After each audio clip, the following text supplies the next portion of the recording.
자, 압도적 뉴스 콘텐츠 3프로 뉴스룸입니다. 안녕하세요, 이주호 기자입니다. 안녕하십니까, 류종훈 기자입니다. 주말 잘들 보내셨습니까? 자, 네. 한 주의 첫 날이 이제 또 거의 다 끝났습니다. 네. 어땠어요? 어떤 게 어땠을까요? 그냥 주말이요, 뭐 오늘이요? 주말 어땠어요, 주말? 주말은 저는 조금 신났죠. 아, 그래요? 네. 이게 또 이유가 있죠. 네. 있죠. 왜 신났습니까? 제가 현장을 그렇게 많이 나가지 않습니까? 네. 그런데 지금까지 현장 컨텐츠가 터진 게 없었어요. 네. 근데 마침내 하나 터졌습니다. 많은 분들 보셨을지 모르겠는데 네. 제가 이제 벤츠 EQE 전기차 화재 사건 단독 보도했던 거에 대해서 뒷이야기들을 지금 계속해서 보도를 드리고 있는데, 그 EQE에 들어갔던 페러시스 배터리가 있잖아요. 네. 그거를 한번 뜯어볼 수 있는 기회가 있었어요. 실제 벤츠 EQE를 사다가 그건 못 차를 다 뜯어서 그러면 좋았겠지만. 차를 다 뜯어서 배터리. 근데 네. 그 결과는 그렇게 된 거잖아요. 네, 실제로 이제 그 우리가 산 건 아니지만 그쵸. 누군가 EQE에 샀고. 있던 배터리를 그대로 네. 사온 거를 뜯는 이제 뜯어서. 그 기회가 있어서 네. 제가 이제 같이 뜯으면서 네. 저도 막 드릴도 해보고 실제로 이제 그 안에 들어있는 모듈이랑 다 봤는데 보면서 조금 느꼈던 거는 네. 벤츠가 전기차 쪽에서는 아직까지 좀 후발주자가 맞구나라는 게 좀 많이 느껴졌습니다. 맞아요. 네. 이게 보면 특히나 이제 팩을 뜯어보면 바로 나오는 게 네. BMS라든지 네. 전선 구조라든지 또 이제 우리가 정말 중요한 냉각수 그런 호수 위치 같은 거를 네. 봤을 때 아직까지 갈 길이 조금 멀다. 음. 특히나 이제 냉각수 호수 같은 경우에는 파손이 위험에 굉장히 노출되면 안 되거든요. 네. 근데 그런 거 이제 다 외부에 다 있다거나 BMS 같은 경우에도 하우징 안에 들어가 있어서 조금 충격에서부터 보호가 돼야 되거든요. 네. 그런데 이제 팩을 딱 뜯으니까 그대로 드러나 있어요. 전선도 막 난리가 나 있습니다. 네. 그러다 보니까 이게 아직까지 패키징도 조금 뭐 허술하다는 그런 점을 넘어서 만드는 기술 자체가 아직 네. 조금 많이 부족하지 않나. 그리고 전기차에 대해서 스터디가 조금 많이 안 된 게 느껴졌고요. 페러시스 배터리도 확인을 했고요. 네. 페러시스 맞다, 그 댓글이라든지 그 이제 아침 방송에서도 보니까 좀 많이들 물어보셨는데, 그 페러시스 에너지 USA 2019라고 맞아요. 적혀 그 있었거든요. USA라고 적혀 있어서 그게 미국인가 생산지가 미국인가 했죠? 네네, 그거 같은 경우에는 실제 생산지는 중국입니다. 페러시스 같은 경우에는 사실은 이제 중국계 미국인 회사, 중국계 미국인들이 만든 회사였고요. 네. 그러다 보니까 이제 R&D 센터라든지 여러 이제 처음에 본사 같은 경우에는 미국에서 시작이 됐고요. 네. 그러다 보니까 개발 단계에서 아무래도 미국에 있었는데, 실제 공장 같은 경우는 광저우라든지 중국에 지금 공장이 두 군데가 있고 거기서 만들어지고 있는 상황입니다. 제 생각에는 2019년도 때 그게 개발이 된 배터리고, 네. 페러시스 에너지 USA라고 하는 캘리포니아 실리콘밸리에 있는 연구소에서 개발이 된 배터리라서 아마 그렇게 되지 않았을까라고 싶은데, 이 부분은 저도 나중에 다시 한 번 더 확인을 알겠습니다. 정확하게 한번 해보겠습니다. 자, 저희가 오전에는 그 일부러 네. 짧은 동영상 18초짜리 동영상만 보여드렸는데, 네. 압권 채널 들어가시면 여러분들께서도 직접 이제 뜯어놨던 그 영상을 확인하실 수 있으니까 네. 채널 들어가셔서 보시면 될 것 같고요. 자, 그럼 첫 번째 뉴스부터 한번 보도록 하겠습니다. 첫 번째 뉴스 헤드라인 올려주세요. 어떤 소식일지 보도록 하겠습니다. 네, 첫 번째 뉴스 제가 준비했습니다. 지금 전기차와 계속 관련된 이야기들을 많이들 말씀드리고 있는데, 전기차도 중요하지만 충전 인프라 정말 중요하거든요. 네. 사실은 우리가 자동차를 마음껏 편리하게 탈 수 있는 거는 주유소가 곳곳에 있어서잖아요. 그럼요. 네. 근데 이제 전기차를 조금 아직까지 불편하게 많이들 여기는 이유 중에 하나도 충전 인프라가 부족하다라는 그런 인식이 있는 건데, 에너지 전문 시장조사 업체인 SNE 리서치 쪽에서 오늘 이제 거기에 대해서 스터디를 한 보고서를 발간을 했습니다. 내용이 어떤 거였냐면은, 이제 2030년까지 전 세계 글로벌 충전 시장은 얼마만큼 커질 거냐라고 네. 하는 내용인데, 제가 되게 놀랐던 부분은 우리나라 충전 시장이 굉장히 급격하게 성장할 거고 성장세가 가장 클 것이다라고 하는 내용이었습니다. 전망이 그렇습니까? 네. 이거 같은 경우에는 사실은 이제 지금 최근에 이제 성장 둔화도 있었지만 네. 화재 사건 때문에 더욱 지금 조금 전기차에 대해서 포비아라고 할 정도로 조금 거부 반응이 커졌잖아요. 네. 그런 일이 있기 전부터 스터디가 해온 거기 때문에 뒷부분에 조금은 이 부분에 앞으로 이제 넘어야 될 허들이라고 나오긴 하지만, 실질적으로 지금까지 추세와 앞으로 계획되어 있는 걸 봤을 때는 우리나라 이제 전기차 인프라 시장의 성장세가 상당할 거다라고 네. 하는 내용인데요. 간략하게 말씀드리면 2030년도까지 20배 커집니다. 우리나라만요? 아니면 전 세계요? 우리나라가. 우리나라만 20배 커진다고요? 네, 제가 내용을 잠깐 말씀드리면은 그렇게 얘기하면 못 믿겠는데. 그렇죠. 네. 네. 이게 엄청나게 우리나라 지금 정부 정책적으로도 그렇고요. 지금 이제 충전 인프라 업체들 같은 경우에도 굉장히 지금 R&D 투자뿐만이 아니라 캐펙스 투자를 많이 해놓은 상태예요. 네. 그러다 보니까 이제 쏟아낼 준비를 하고 있는 상태인데 2022년도 국내 이제 충전 인프라 시장 규모가 11억 달러였습니다. 네. 그랬는데 이제 2030년이 되면은 224억 달러까지 확대될 것으로 지금 전망이 나왔습니다. 그러면 20배 이상 커지는 그렇죠. 거고 네. 연평균으로 따지더라도 약 한 45% 정도 지금 성장이 예상되고 있다고 합니다. 한국의 이런 빠른 충전 인프라 시장 성장세 같은 경우에는 뭐 전기차 보급 확대뿐만이 아니라 정부가 지금 적극적으로 지원을 많이 좀 추진을 하려고 하고 있습니다. 네. 특히나 이제 과거에는 이제 급속 충전기 처음에 많이 깔았고요. 네. 그리고 이제 나중에는 완속 충전기를 지금 많이 깔았는데 이제는 급속 충전기도 차세대로 다시 한번 깔아야 되는 상황이고 네. 또 하나는 이번에 지금 화재 사건 때문에 다시금 지금 중요성이 커지고 있는 화재 예방 충전기라고 있습니다. 아. 이런 부분에 대해서도 지금 정부와 특히나 환경부 쪽에서는 800억 원 정도의 예산을 지금 준비를 하고 있는데 이 예산이 더 커지겠죠. 이제는 화재 예방에 어쩌면은 제일 중요한 기준이 될 수도 있는 상황이기 때문에 그런 부분에 대해서도 지금 또 준비를 하고 있다고 하고요. 또 주요 도시 내 충전소 설치도 지금 급격하게 많이 이루어졌기 때문에 이런 추세를 봤을 때는 2030년이 되면 224억 달러까지 확대될 것이다 라고 하는 이야기가 나왔습니다. 그럼 글로벌은 어떠냐? 네. 글로벌 같은 경우에는 지금 이제 2022년 기준으로 전 세계 충전 인프라 이제 시장 규모가 441억 달러였습니다. 근데 이 부분이 이제 2030년이 되면은 4,182억 달러로 지금 성장할 것으로 예측이 되고 있습니다. 10배가 안 되는 거네요. 그렇죠. 우리나라는 20배가 넘는 거고. 그렇죠. 아, 우리가 역시. 좀 잘하죠. 역시 대한민국. 네. 네. 네. 글로벌 성장률 같은 경우에는 연평균 약 한 32% 정도 성장을 할 것으로 지금 보고 있고요. 충전 인프라 시장의 태동기라고 할 수 있는 2018년 당시가 이제 90억 달러였으니까 한 어떻게 보면 12년 동안에 한 4.5배 정도 네. 지금 커질 것으로 지금 죄송합니다. 40.5배 네, 커질 것으로 지금 보고 있다고 합니다. 네, 봤을 때 지금 이 자료만 봤을 때는 사실은 우리나라 충전 시장의 모양이 노란색이에요. 제일 밑에 있는 노란색인데 절대적인 규모는 좀 적습니다. 네. 확실히 이제 뭐 중국이라든지 미국이라든지 유럽 전체가 조금 더 전체 규모는 많이 크죠. 특히나 이제 지금 보시면 중국 시장의 규모가 굉장히 큽니다. 네. 2023년 한번 보시면은 저 옆으로 쭉 커서를 가주시면은 뭐 초록색과 빨간색과 파란색인데 거의 빨간색밖에 안 보이죠. 그렇죠. 이거 같은 경우에는 중국 정부가 진짜 정말 많이 깔았어요. 거기는 특히나 완속 충전기를 엄청나게 많이 깔아놓은 상태이고요. 근데 이게 점점 비중 자체가 중국 비중보다는 유럽 비중이 굉장히 많이 커질 것으로 지금 보고 있습니다. 유럽 같은 경우에는 아시겠지만 환경적으로 굉장히 지금 규제를 세게 가고 있잖아요. 네. 많이들 이제 파리 기후 협약이 조금 미뤄지고 있기는 하지만 2025년 이후부터는 특히나 내년이죠. 좀 더 그 환경 규제가 조금 심해지고 특히나 2030년이 되면은 주요 도시에 내연기관차가 못 들어가게 됩니다. 네. 그렇기 때문에 특히나 이제 파리, 뭐 베를린 이런 대도시 중심으로 지금 그런 정책이 펼쳐질 예정이기 때문에 유럽에서는 많이 지금 보급할 것이라고 이야기를 하고 있고요. 또 하나는 미국이죠. 네. 미국 같은 경우에는 뭐 지금 뭐 이제는 추진이 안 될 거라고 하는 그런 우려들이 많기는 한데 네. 어쨌든 바이든 정부가 지금 이 부분에 대해서 굉장히 지금 많이 추진을 하고 있지 않습니까? 특히나 여기에 지금 보조금을 많이 할 거기 때문에 보조금 규모에 따라서 지금 추진될 예정되어 있는 규모만 보더라도 전 세계에서 한 세 번째로 큰 충전 시장이 될 것이다라고 보고 있는 겁니다. 국내 전기차라든지 자동차 시장 대비로 봤을 때는 충전 인프라 시장이 결코 작지 않을 걸로 지금 보이는 상황이죠. 근데 뭐 SN 리서치에서도 이번에 이제 마지막 분석을 이야기를 할 때 했던 게 어떤 거였냐면은 네. 결국에는 이제 작년 하반기부터 오고 있는 전기차 성장 둔화 네. 이거를 넘어야 되는 상황이었는데 이번에 인천 청라 지역 화재 사건으로 인해서 전기차에 대한 좀 두려움이 많이 커졌습니다. 그러다 보니까 이제 사람들이 결국에는 전기차를 내가 뭐 거금을 주고 사서 네. 만약에 화재가 나면은 내 차뿐만이 아니라 다른 차까지 화재가 번졌을 때 나 파산하는 거 아니야?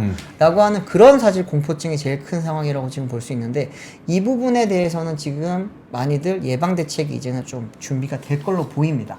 지금 대표적으로 지금 이야기가 나오고 있는 게 결국에는 잠깐 말씀드렸던 화재 예방 충전기예요. 네. 화재 예방 충전기라고 하는 거는 이제 간단하게 말씀드리면은 충전율을 조금은 낮게 설정을 한다든지 아니면은 배터리 상태를 충전기가 실시간으로 검사를 해서 네. 이 배터리가 조금 이상이 있을 경우에는 충전을 하지 않고 즉시 알람을 준다든지 음. 그런 거를 좀 예방할 수 있는 그런 장치들을 포함하고 있는 충전기를 지금 보급을 하겠다라고 하는 게 지금 정부의 계획입니다. 근데 정말 아쉽게도 이 기술 자체 같은 경우에는 지금 뭐 표준이 아직 설정되어 있지는 않고요. 네. 특허를 가지고 있는 회사도 뭐 한 군데밖에 없습니다, 사실은.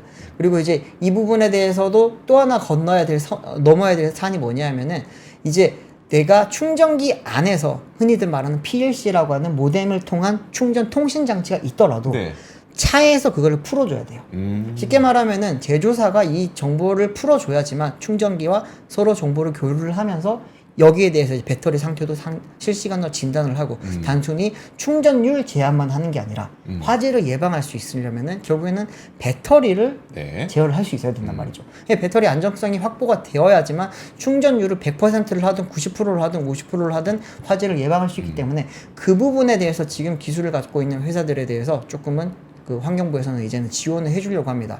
그러다 보니까 뭐 관련된 이제 규격도 나오고 있습니다만 지금 환경부가 내놓은 규격을 봤을 때는 뭐 거의 완벽해 보이긴 한데 앞서 네. 말씀드렸듯이 제조사에서 조금 풀어줘야 될 필요가 있고요. 그런 개념 자체를 봤을 때는 잠깐 표를 좀 띄워주시면 좋겠는데 이게 모 회사에서 지금 모 충전 회사에서 이거를 개념도를 내놓은 거라고 보시면 됩니다. 결국에는 단순히 지금 서울시라든지 아니면 뭐 환경부라든지 여기서 이야기하는 90% 충전 제한이 네. 다가 아니고요. 배터리 상태를 점검을 해서 실제로는 이제 배터리가 결국에는 전기차 화재를 일으키는 가장 큰 주요 원인 중에 하나이기 때문에 그렇죠. 그거를 이제 이상이 있으면 충전을 시키지 않을 수 있는 그런 기술까지 갖추게 하고 여기에 이제 AI 기술이라든지 빅데이터 기술까지 합쳐서 나중에는 이 부분에 대해서 계속 보완을 할 수 있게 쉽게 말하면 실시간으로 배터리를 이제 점검을 할 수 있는 충전기만 꼽으면 단순히 네. 충전만 하는 게 아니라 배터리의 상태를 검사를 할 수 있는 그런 기능까지 가진 충전기가 앞으로는 많이 보급이 되어야 될 거다라고 하는 이야기들이 지금 나오고 있습니다. 알겠습니다. 물어보고 싶은 건 많은데 너무 오래 이제 첫 번째 뉴스를 계속 끌고 가면 안 될 것 같아요. 네네네.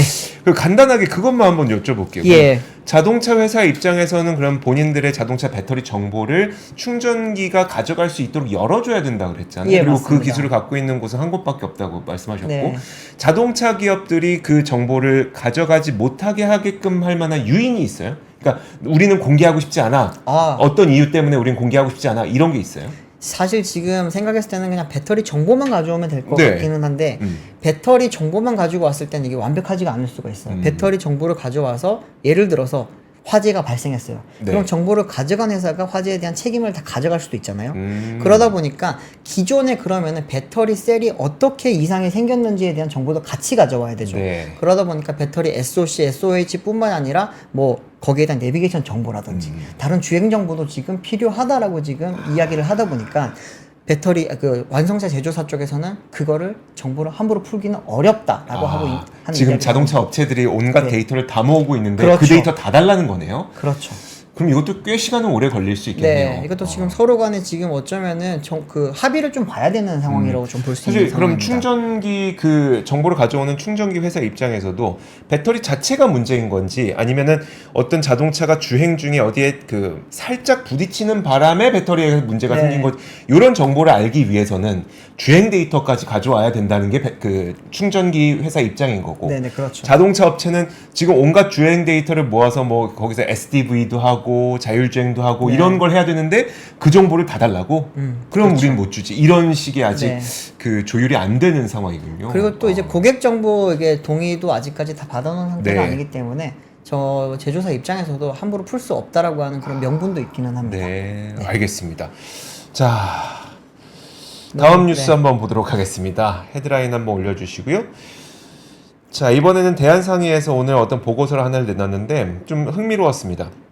일단 그 우리가 해외 직구 많이 이용하시잖아요. 네. 류종훈 기자는 해외 직구를 많이 이용하는 편인가요? 아니면 좀 안 하는 편인가요?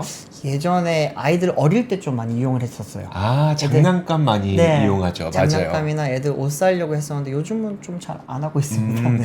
그 제가 좀 특이했던 게 직구, 그러니까 우리가 해외에서 사오는 해외 직구는 네. 10년 전에 비해서 거의 한 6배가량, 4배 넘게 늘어났는데 네. 역직구는 오히려 쪼그라들었습니다. 한번 그거를 직접 보여드리도록 하죠. 네. 자, 화면 한번 보여주시면 지금 여기에서 온라인 직구 구매는 이 분홍색 선을 보시면 됩니다. 그래서 1조 6천억 원 정도 2014년에 하던 그 직구 규모가 2023년이 되니까 6조 7천억 원으로 그냥 꾸준히 늘어나는 모습이라고 보시면 될 것 같아요. 네. 이렇게 꾸준히 늘어난 것에 비해서 역직구, 그러니까 우리가 판매하는 거죠. 역직구라고 하는 건 이제 우리가 판매하는 거를 볼 수 있는데 7천억 원 수준에서 6조까지 높아졌던 이 역직구가 네. 1조 7천억 원으로 다시 쪼그라들었다라고 하는 오. 것을 볼 수가 있습니다. 이게 무슨 일인고 하니 네. 일단 우리가 이제 이렇게 나눠볼 수 있잖아요. 직구는 우리가 밖에서 물건을 사오는 수입 아니겠습니까? 그렇죠. 그리고 역직구는 우리가 수출을 하는 거죠. 네. 그러니까 사실 우리나라 입장에서는 네. 수출 많이 하는 게 좋은데 당연하죠. 지금 수출은 쪼그라들고 수입이 늘었다는 거라서 네. 물론 이게 자체가 나쁜 건 아닙니다만 수출도 좀 늘었으면 좋았을 텐데 라는 생각이 듭니다. 그러면 지금 이 직구가 어떤 변화를 겪었는지 이 국가별로 한번 보도록 하겠습니다. 국가별로 보면 일단 그 중국을 한번 보시죠. 중국은 그러니까 2천억 원에서 지금 3조 2천억 원까지 꾸준히 늘어나는 모양새예요. 근데 미국을 보면은요. 미국이 1조 2천억 원에서 거의 뭐 1조 8천억 원까지 그러니까 2조 원까지 갔다가 1조 8천억 원으로 다시 약간 줄어드는 네. 그런 모습이 나타나고 있습니다. 이게 뭐냐면 예전에는 우리가 직구를 할 때는 네. 미국의 아마존, 이베이 또 뭐 있을까요? 이런 것들밖에 이용할 만한 직구 플랫폼이 없었어요. 네네. 그러다 보니까 그냥 뭐 시작부터 끝까지 미국 것만 우리가 그 직구를 할 때 이용할 수 있었는데 중간에 갑자기 알리테무 같은 게 생겨버리면서 네. 그때부터는 중국 플랫폼을 이용한 직구가 굉장히 많이 늘어났다는 것을 보여주는 겁니다. 그래서 2021년, 2022년, 2023년 되면은 이게 갑자기 2조, 3조로 뛰어오르잖아요. 네. 그게 바로 우리가 그동안은 미국 플랫폼까지밖에 이용을 못했었는데 중국 플랫폼이 생겨나면서 중국의 직구가 굉장히 많이 늘었다라고 하는 특징을 여기에서 한번 볼 수가 있는 거고요. 와, 중국 한 5년 동안 5배 커졌네요. 그러니까요. 이게 플랫폼 하나 잘 키우는 게 와. 굉장한 네. 힘을 갖게 되는 것 같습니다. 그래서 우리도 사실 지금 우리나라도 플랫폼 여러 있잖아요. 네. 이 플랫폼이 사실 저는 세계로 뻗어 나갔으면 좋겠어요. 와. 이게 플랫폼 하나 잘 키우면 얼마나 많은 돈이 그 플랫폼 안에서 움직이겠습니까? 그니까요. 사실 우리나라에서 뭐 화장품 플랫폼은 지금 세계로 뻗어나가고 있죠? 뻗어나가고 있으니까 네. 좀 좋은 결과를 차후에 기대해 보도록 하겠습니다. 이런 걸 통해서 우리가 그런 아이디어를 좀 얻을 수가 있는 거고 그러면 그 우리가 정반대로 역직구는 어떤 모양새를 한번 보였는지 보도록 하겠습니다. 2019년 이후부터 역직구가 그 줄어든 모습을 볼 수 있잖아요. 네. 이거는 웃을 때도 중국 때문에 웃었고 울 때도 중국 때문에 울었던 그런 모습이라고 볼 수 있습니다. 자, 중국 보시죠. 중국의 역직구가 2014년까지는 이제 3천억 원대 그랬던 것이 2019년 되면 5조 1천억 원, 그다음에 2020년대도 5조 2천억 원 이 정도로 늘어나는데 네.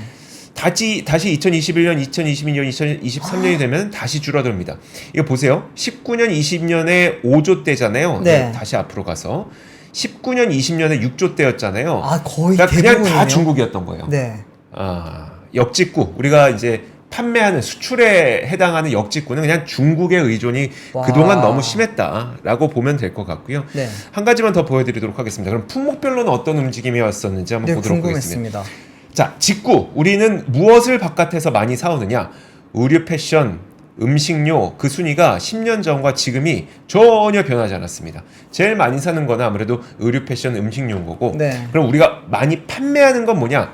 화장품, 의류, 패션 이것도 순위가 전혀 변하지 않았습니다. 규모만 커졌을 뿐인 거죠.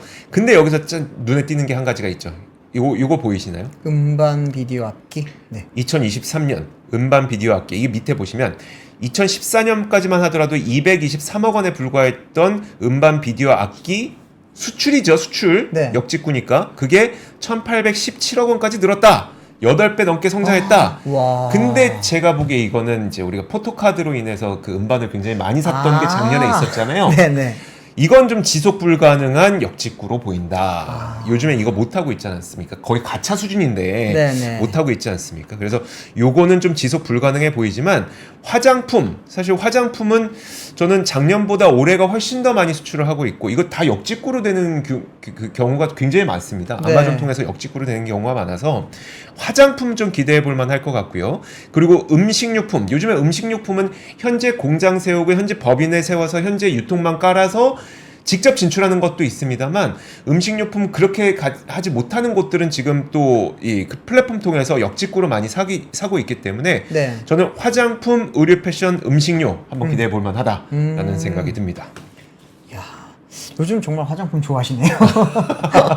네. 그러니까 제가 그 얘기를 들어서 그래요. 그러니까 이거 어디 여기저기 가서 광팔 때 좋은 네. 그건데 아마존에서 얼마 전에 한 6월인가 7월쯤에 그 국내 K 뷰티 컨퍼런스를 우리나라에서 열었었잖아요.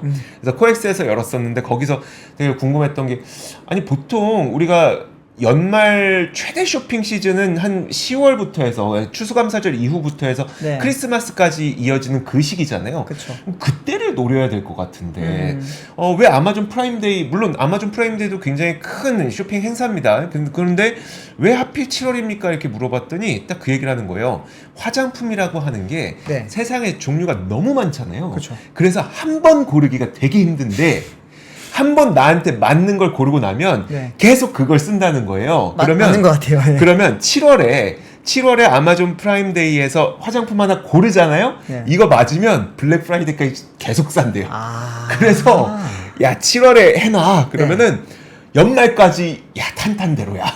이런 논리라고 하더라고요. 그래서 맞는 말 같아요. 한 네. 번 화장품은 사면 바꾸지 못한다. 음. 그것 때문에 한번 화장품에 대한 소비자의 그 니즈가 딱 확인되는 순간 네. 그 화장품은 좀 꾸준히 팔릴 가능성이 높다. 네. 화장품 자주 바꾸시는 것 같아요. 어때요?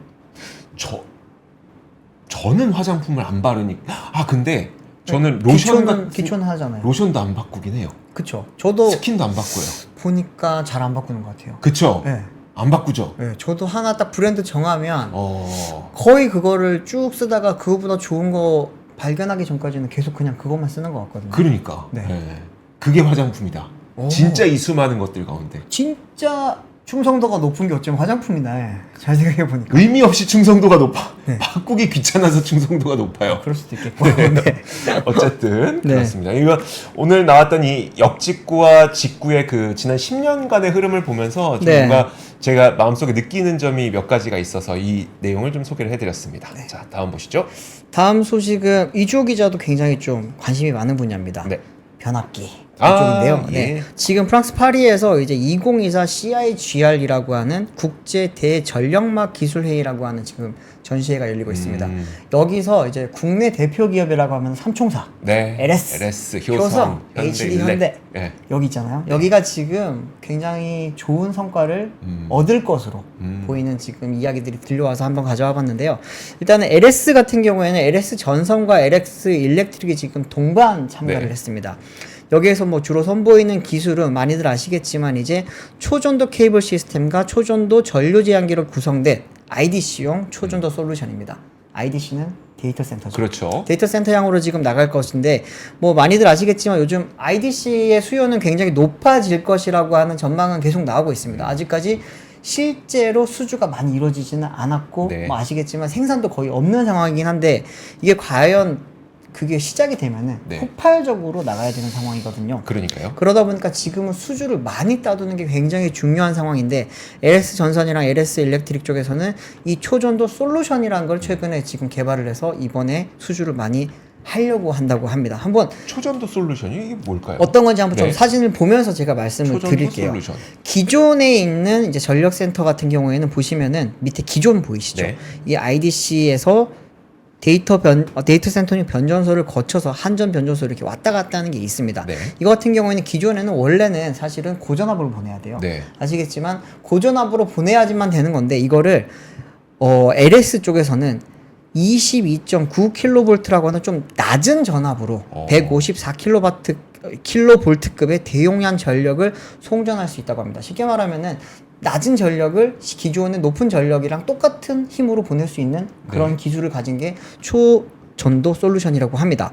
그리고 이제 이걸 하면 좋은 게 어떤 거냐면은 낮은 전력으로 지금 보내다 보니까 네. 신규 변전소를 짓지 않아도 되는 거예요. 아, 그러네요. 네. 그리고 전력 이렇게 짓지 않아도 전력 공급을 확대할 수 있고 또 이제 전압이 낮다 보니까 네. 전자파도 낮게 나오겠죠. 네. 그러다 보니까 지금 이제 사실 변전소 하나 지으려고 하면 님비 현상이 굉장히 심하지 않습니까? 그런 게 조금 많이 피할 수 있는 게 지금 좋은 기술이라고 합니다.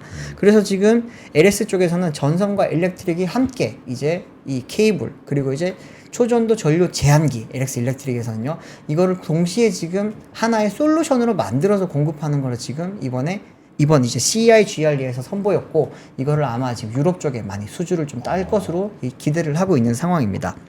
또 이제 LS 쪽에서는 제일 유명한 거는 전선이잖아요. 네. 해저 케이블 쪽에서도 지금 LS 쪽에서 이번에 좀 많이 선보이면서 수주를 지금 기대를 하고 있다고 합니다. 특히나 이제 LS 쪽에 있는 HVDC 이제 초고압 직류 송전 해저 케이블에 대해서 지금 이번에 LS에서는 많이 준비를 하고 있다고 합니다. 아시겠지만 이거 같은 경우에는 뭐 해저 케이블 자체가 그 풍력 발전이라든지 네. 해양 풍력에서 지금 많이 쓰일 거기 때문에 친환경 에너지 쪽에서 이 부분에 대한 수요가 늘어날 것이라고 하는 기대가 있습니다. 이게 전부 다 계속 기대긴 한데 네. 유럽은 앞서도 말씀드렸지만 이제 불과 내년부터 이제는 환경 규제 시작되거든요. 네. 깔아야 돼요. 그러다 보니까 이번에 좀 많이 이 부분에서 기대를 하고 있고 효성중공업은 아예 이번에 오늘 바로 자료가 나왔습니다. 이 나가자마자 노르웨이 국영전력회사와 3,300억 원 규모의 초고압 변압기 장기 공급 계약을 체결을 했다고 합니다. 또 이것뿐만이 아니라 지금 또 효성중공업은 아이슬란드 국영전력회사와도 유럽 GIS가 뭐냐면 가스 절연 개폐 장치 네. 단일 공급을 지금 역대 최대 규모의 220억 원 규모로 지금 공급 계약을 체결할 계획이라고 합니다. 또 하나는 이제 HD 현대 일렉트릭 같은 경우에는 이번에 이제 145kV 초 친환경 고압 차단기를 소개를 했고 또 이제 전력 배전 설비의 센서에서 실시간으로 획득한 운영 데이터를 이제 분석을 통해서 설비 관리를 돕는 웹 기반 디지털 플랫폼 너무 말이 어렵습니다. 네. 쉽게 말하면 웹에서 이거를 다 배전 설비를 다 이제 컨트롤할 수 있는 그런 플랫폼을 이번에 선보였는데 이거 같은 경우에도 지금 이번에 상도 받고 네. 또 이제 유럽이라 특히나 이제 뭐 유럽 몇몇 국가 있죠. 뭐 노르웨이라든지 이런 국가들에서 지금 많은 큰 관심을 보이고 있다고 합니다. 이게 좀 전력 설비 같은 경우에는 이번에 최근에 주가도 많이 오르긴 했지만 그렇죠. 주가보다도 이제 앞으로 갈 길이 더 멀어요, 사실은. 맞아요. 네. 미국 같은 경우에도 지금 이제 변압기를 쭉 깔았지 않습니까? 네. 변압기 깔면 뭐가 필요해요? 전선이 전선 필요하잖아요. 필요하죠. 전선 필요하죠. 네, 변압기 다 연결해줘야 되는 그런 전선이 또 필요하기 때문에 이런 부분도 있고 좀 내년부터 시작되는 환경 규제가 이제는 본격적으로 들어갈 거기 때문에 이런 부분에 대한 수요가 좀 더 커지지 않을까. 약간 우리나라는 그 3대 전력기기 업체의 특성을 조금 비교를 해보면 네네. 예컨대 이제 HD 현대 일렉트릭이라든지 효성중공업의 경우에는 그래도 초고압 변압기 같은 게 대형 변압기 있잖아요. 네네. 그런 부분에 좀 강점이 있는데 사실 LS의 경우에는 그런 초고형 변압기 없진 않은데 그것보다는 배전 쪽에 조금 더 그 강점이 있었단 말이에요. 네. 지금 딱 보니까 이거 보세요. 그림 한번 다시 네, 보여주세요. 그림 띄워주십시오. 원래 변압을 크게 해야 초고압 변압기가 필요한데 맞아요. 이거 우리 변압 안 해도 돼. 우리 약하잖아. 딱 그 얘기 같은데. 그래서 물론 이게 이제 선보인 기술이라는 거고 네. 앞으로 어쨌든 결국 굉장히 그 변압과 배전 쪽에 많은 수요가 필요한데 변압과 배전을 안 해도 될 만큼 우리가 케이블과 전류 제한기로 이걸 한번 기술을 보여드리겠습니다라고 네. 하는 게 LS잖아요. 그러니까 결국은 맞아요. 우리가 약한 이 초고압 변압 쪽을 우리가 한번 극복해 보겠습니다라고 하는 걸 보여준 거고 네. HD 현대 일렉트릭이나 효성 쪽에서는 이걸 보고 좀 이렇게 맞득치는 않겠네요. 야, 이걸 그렇죠. 한다고? 아, 변압기 필요한데? 네. 이런 상황. 초고압 변압기 필요할 수 있죠. 네. 네. 자, 어쨌든 이제 되게 굉장히 많은 곳에서 수요가 나오다 보니까 이런 기술 개발이 좀 일어나고 있는 것 같습니다. 이제 저희 사석에서도 그때 말씀드렸지만 그럼 데이터 센터용 변압기는 얼마나 수주가 나오고 있어라고 했더니 거의 없다는 대답을 저도 받았었거든요. 네, 아직 맞아요. 시작 안 했다는 이야기를 많이 받았기 때문에 네. 데이터 센터 계속 짓고 있을 텐데 그 수주는 앞으로 또 기대해 볼 만할 것 같습니다. 네. 자, 그리고 다음 뉴스 한번 볼까요?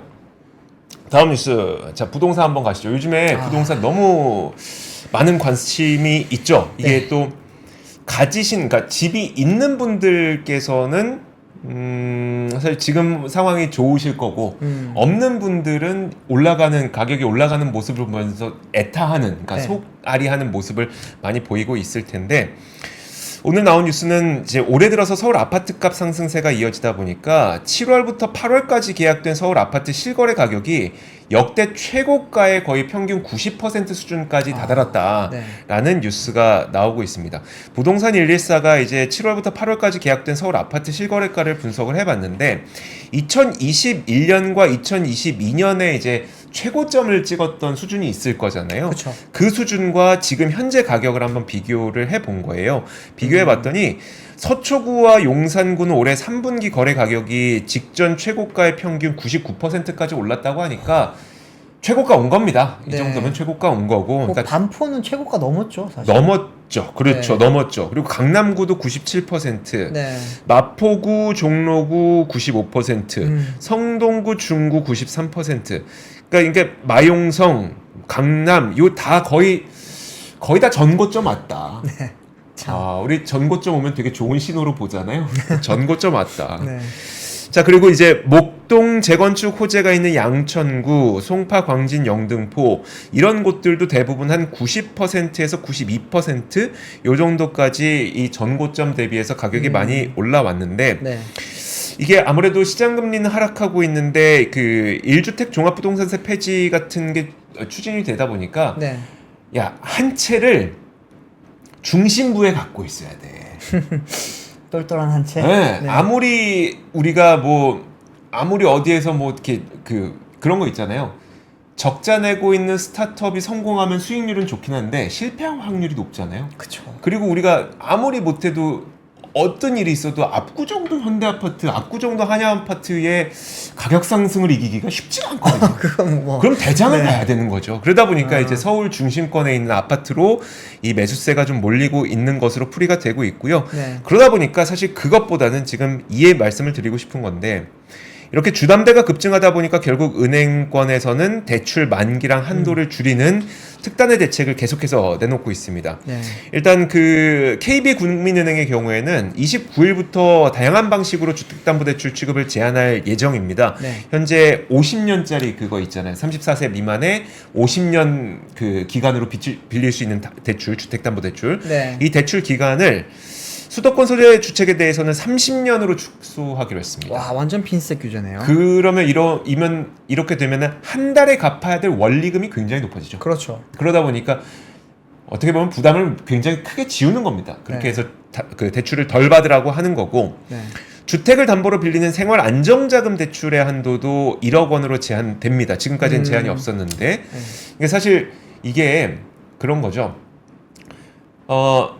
주택담보대출 하나만으로 볼 수가 없는 거죠. 그러니까 그쵸. 주택담보대출 이만큼 받아놓고 그 생활자금 다 따로 대출 받고 이렇게 해서 어떻게 보면은 사실 주택담보대출을 생활안정자금으로 돌려받은 거랑 비슷한 거잖아요. 그렇죠.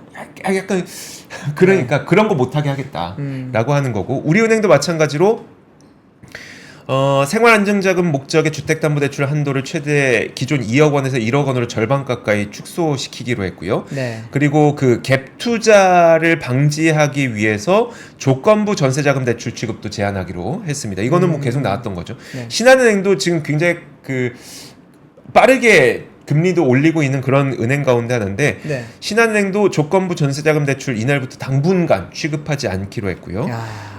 그리고 마찬가지로 생활안정자금 주택담보대출 취급도 한시적으로 중단하는 방향을 검토하기로 했습니다. 제가 오늘 이제 아파트 거래량과 네. 거래량을 한번 보여드릴게요. 자, 화면 한번 보여주시죠. 사실 이게 지난 7월까지만 하더라도 서울 아파트 매매 거래량이 네. 8,500건이 나왔습니다. 8,500건. 와, 이거 8,000건은 진짜 이런 거 나오기 힘들었었거든요. 진짜 그 정말 2021년 정말 강력하게 많은 매매가 이루어졌을 때도 제가 기억하기로 6,000건에서 7,000건 정도였었거든요. 근데 이게 8,000건이 나왔다는 건 이건 진짜 뭔가 특이한 뭔가 일이 발생한 거다. 네. 이게 되게 이례적인 현상이다. 근데 아무래도 그게 좀 있는 것 같습니다.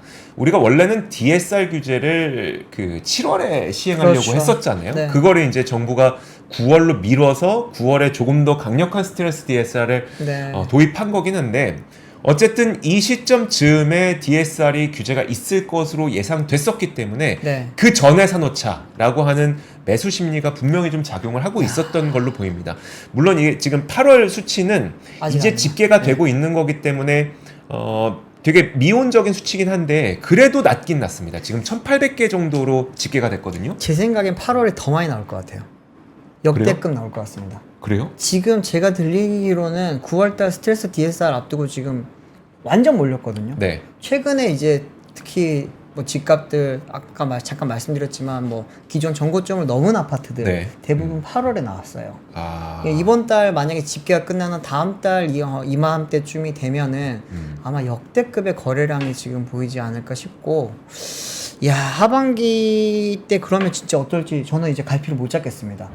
이제 스트레스 DSR 시행되죠. 그리고 이제 뭐 금리 이제는 결국에는 기준금리는 내리겠지만 네. 대출금리 계속 올리고 있는 네. 상황이죠. 그리고 지금처럼 이렇게 핀셋으로 완전히 특히나 이제 주택대출에 대해서 규제를 하기 시작을 하는데 지금 정부 대책 같은 경우에는 8.8 대책을 보면은 특히나 재건축 재개발 쪽을 중심으로 해서 완전히 풀어주는 느낌이거든요. 네. 이게 단순히 이게 지금 매물을 풀어주는 게 아니라 공급을 풀어주는 게 아니라 민원을 풀어주는 느낌이었기 때문에 어떻게 될지 저는 이제 잘 모르겠습니다. 그러네요. 지금 네. 8월 거래량이 굉장히 급증할 가능성이.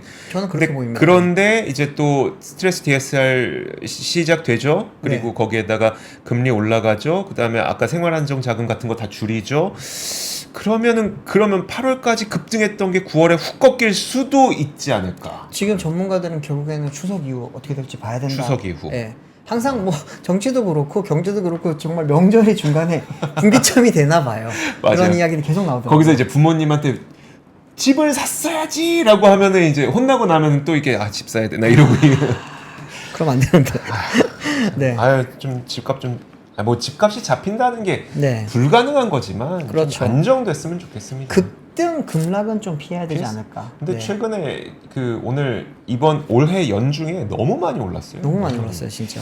자 그러면 네. 마지막 하나만 단신 보고 갈까요? 네. 지금 뭐 단신 간단하게 말씀드리겠습니다. 국내 통신 3사들이 요즘 AI 기능을 되게 많이 늘리고 있습니다. 맞아요. 어떤 거냐 하면은 지금 기존에는 우리 스마트폰 자체에 AI 기능이 없었어요. 네. 그러다 보니까 이제 SK텔레콤 같은 경우에는 A-이라고 하는 기능을 통해서 뭔가 좀 뭐 번역도 해주고 네. 그리고 이제 통화 녹음도 해주고 이런 걸 많이 하면서 소비자들을 많이 끌어당겼었는데 이제는 갤럭시 S24 이후부터는 네. 온디바이스 AI가 그렇죠. 많아졌잖아요. 네. 그리고 지금 아이폰도 아직까지 확정이 안 됐지만 16에 들어갈지 말지 네. 뭐 이야기가 나오지만 어쨌든 중장기적으로는 결국에는 온디바이스 AI가 다 포함이 될 예정이다 보니까 그러면 이들도 우리 통신사들도 지금까지 투자를 많이 해놨는데 맞아요. 뭔가 좀 차별화를 둬야 되지 않냐라고 하는 이야기가 나오면서 SK텔레콤 같은 경우는 A.에 지금 규모 서비스 개편을 조금 이뤄냈다고 합니다.